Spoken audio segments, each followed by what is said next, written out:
Hello and welcome once again to a quick video. I've been gone for 2 weeks in Alaska in Vancouver, but I am back and I saw the reemergence of this argument right here.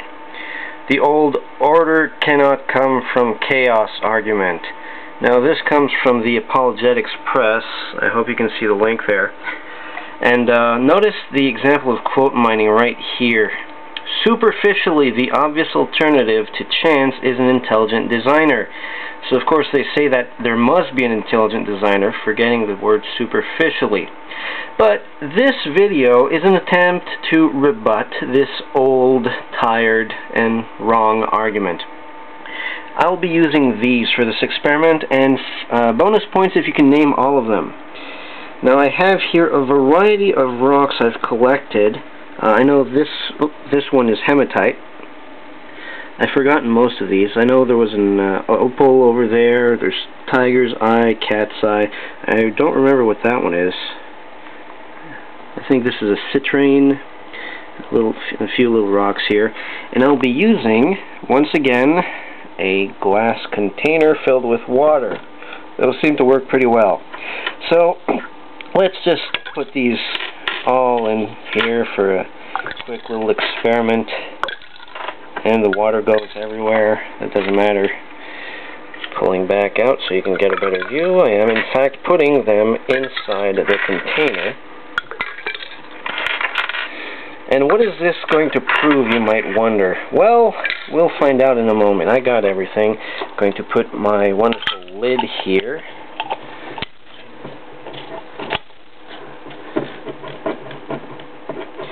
There you go. Put a lid on it. And we're going to add chaos to this ordered structure. Now you might notice that everything is in chaos in this thing. Everything is just flying everywhere without any pattern or discernible plan in sight. And now we let it go, and look, all the heavy objects have gone to the bottom.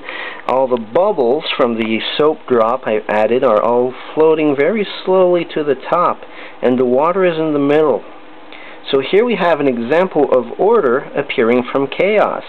The rocks went there by themselves because of water displacement. They have too much weight for the buoyancy, so they sink right to the bottom. The bubbles have very good buoyancy, so they go all the way to the top. You see the bubbles right here.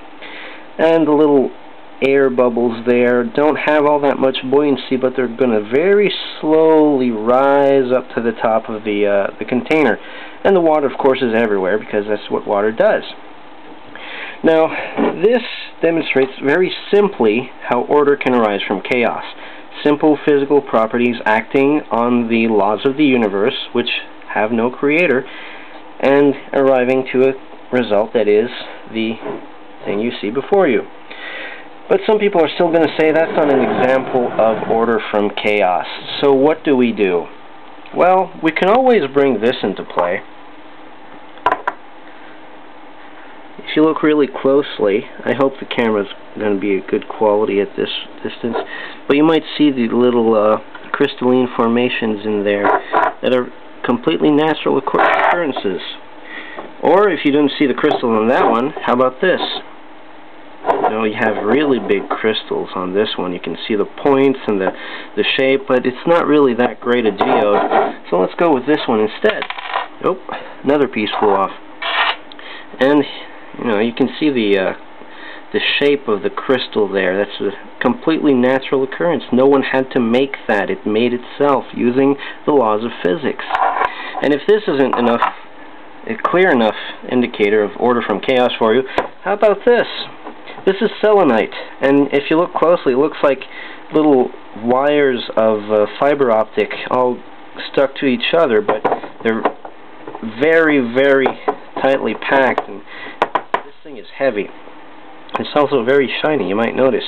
And if this still isn't enough for you to figure out that order can in fact come from chaos, I present to you this. This is a northern light topaz. I think it's also called a mystic topaz. Has a very nice color, and its shape is a classic cut You see that? I don't know how well you can see it on the screen, but this is a very nice little rock. It's very shiny, has tons of colors inside, and this happened all by itself.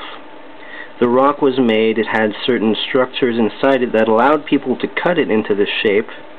So the shape itself is not natural, but the structure of the molecules that make up this topaz are perfectly natural. Now tell me that this ordered structure, beautiful and shiny, could not happen by itself. Of course, someone is going to say so and say that God made this, but the thing is, we can make diamonds in the lab now. We can make perfect diamonds in the lab. So we know that God didn't make those, because we did. And we can see how they happen. We understand how these make themselves. So, you know, there goes your argument. Order can come from chaos. The thing is, in this example, eventually the glass will break down.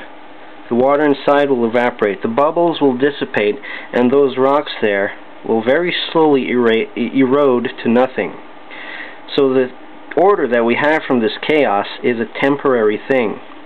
Eventually everything breaks down. It's only by adding energy to something that we can keep it a certain way for a limited period of time. That's what the sun does for us, and that's why houses don't break apart.